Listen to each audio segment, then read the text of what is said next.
Welcome to another episode of Out Loud Geek, where we discuss news and views about pop culture, science fiction, fantasy, food, cooking, the outdoors, and more. Well, Ezra Miller is back in the news, but not because he's done anything new that's controversial.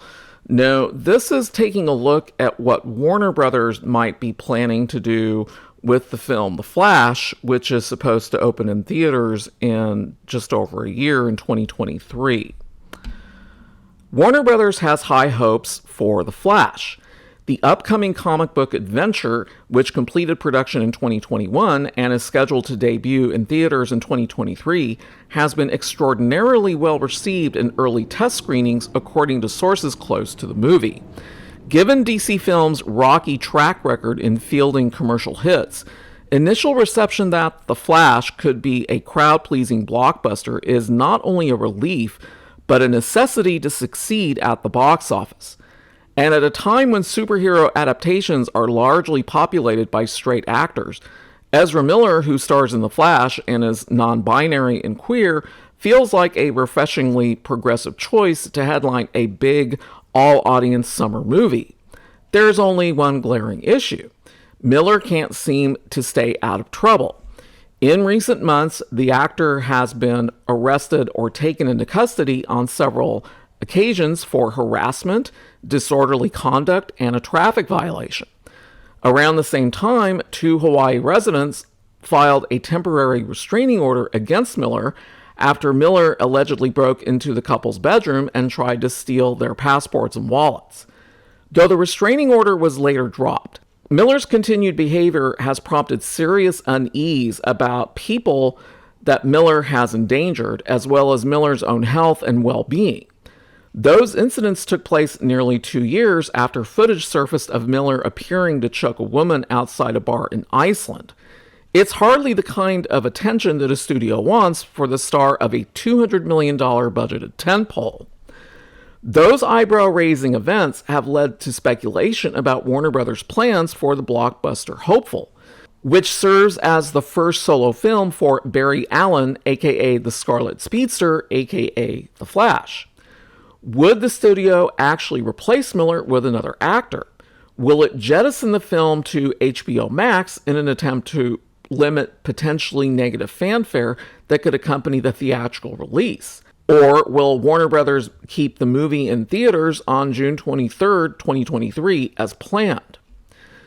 So those are really good questions, and one of the things to take into consideration is some of the things that Warner Brothers Discovery CEO David Zaslav has said, and basically that he wants all DC movies to be theatrically released first, which would mean that would have to include The Flash, and anything that has this high of a budget, he does not want it released simply on HBO Max, because the likelihood of a movie like that breaking even is just almost non-existent.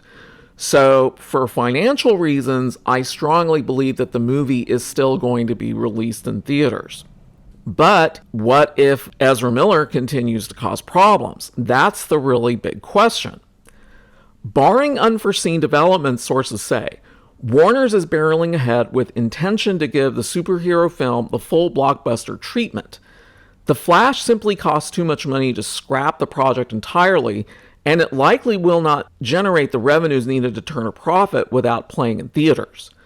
For option 3 to happen without triggering a major backlash, Miller would need to be on the actor's best behavior.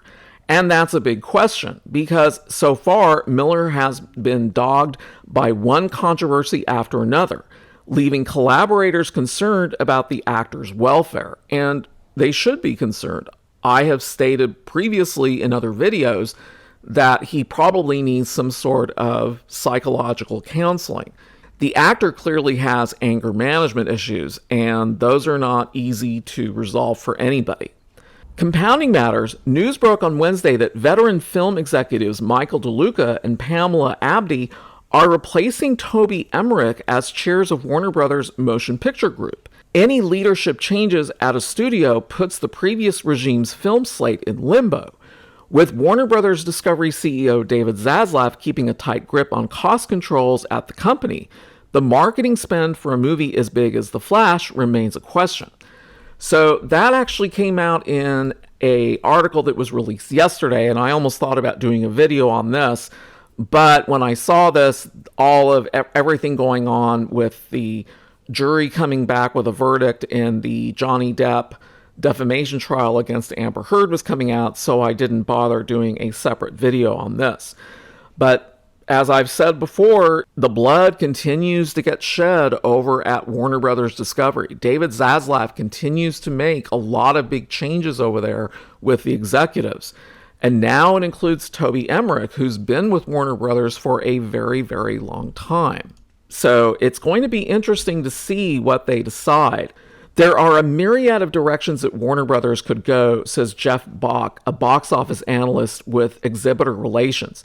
Choosing the right one is paramount for the future of DC, which is kind of funny that they use the word paramount, given that that is not a reference to Paramount Studios. Since the controversy surrounds Miller and not the movie itself, some DC fans wondered if Grant Gustin, who plays the title character in the ongoing and unrelated CW series The Flash, would be recast in the big screen version. Well, conceivably that might happen, but there's just one problem. They've already spent $200 million on The Flash. Could they really recast Ezra Miller now and reshoot everything? Because that's going to cost a lot of money. With The Flash, insiders say it would not be possible to replace Miller without reshooting the entire movie. Miller is just in about every scene, and there is not enough digital technology in existence to configure that magic without going back to square one. And redoing the entire film is not a realistic proposition for any movie, much less one that wrapped production months ago and already cost hundreds of millions of dollars. And was David Zaslav in charge? I just don't see that happening. I just don't see him being willing to spend that much more money to redo the whole thing, and then all the other added costs of then promoting the movie for a theatrical release. Miller's behavior is very detrimental. So the actor needs to start being a little more adult, a little more grown up, and not be causing problems and getting arrested over acting just completely stupid in bars. So right now, sources close to The Flash believe that Miller is under the radar. Despite credits like the film adaptation of The Perks of Being a Wallflower, Batman v Superman, Dawn of Justice, and Justice League, and the 3 Fantastic Beasts installments. Miller's streak of arrest had forced Warner Brothers to downplay the actor's involvement in Fantastic Beasts: The Secrets of Dumbledore, which opened in theaters in April.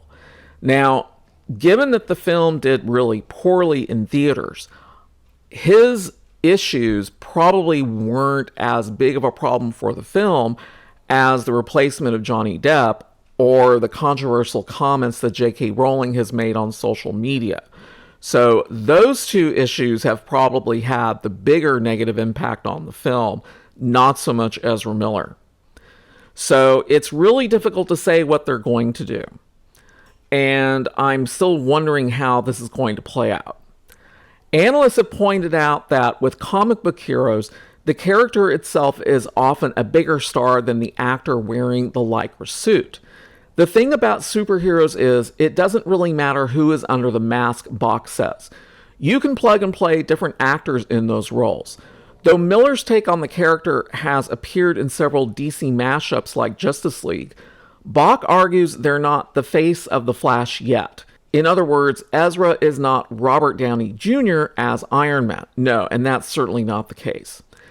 Even before Miller made headlines for the wrong reasons, The Flash has been plagued with a long-standing gestation and several starts and stops.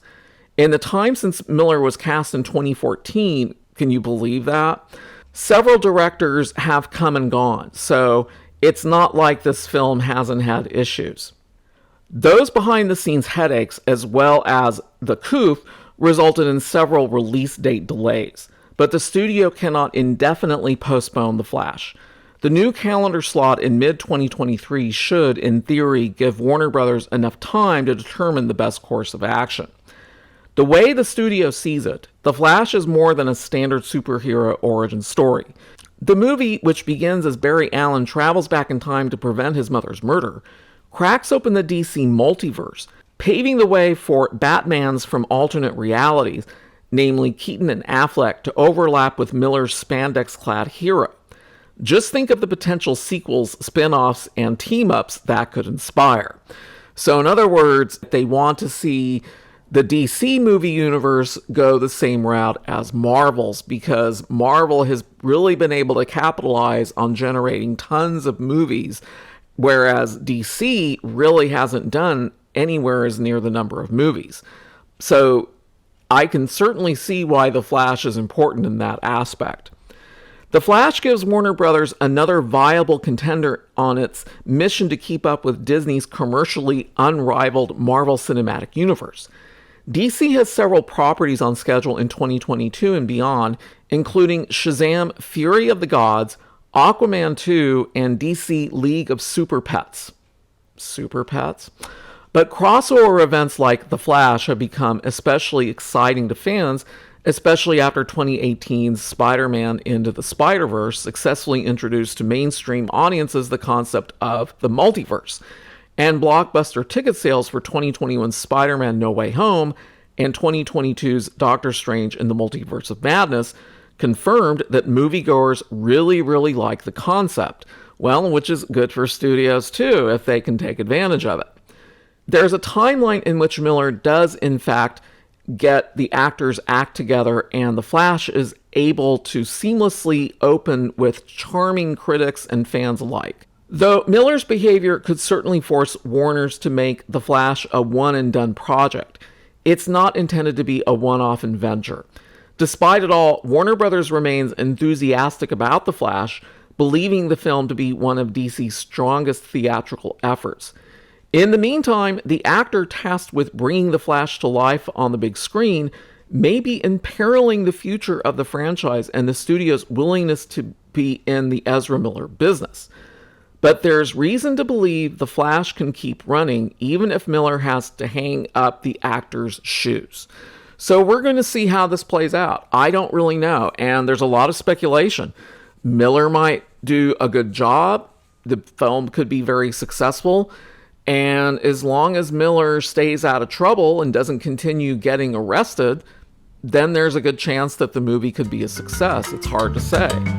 Thanks for watching today, and a huge thanks to everyone who has subscribed to our channel. We appreciate your support. If you enjoyed this video, please press the like button, and please feel free to share a comment. If you'd like to see more of our videos in the future and help support this channel, please press the red subscribe button, and please press the bell to receive notifications for new content. You can also find us on Facebook and Twitter by clicking on the links in the description. Until next time, this is Out Loud Geek.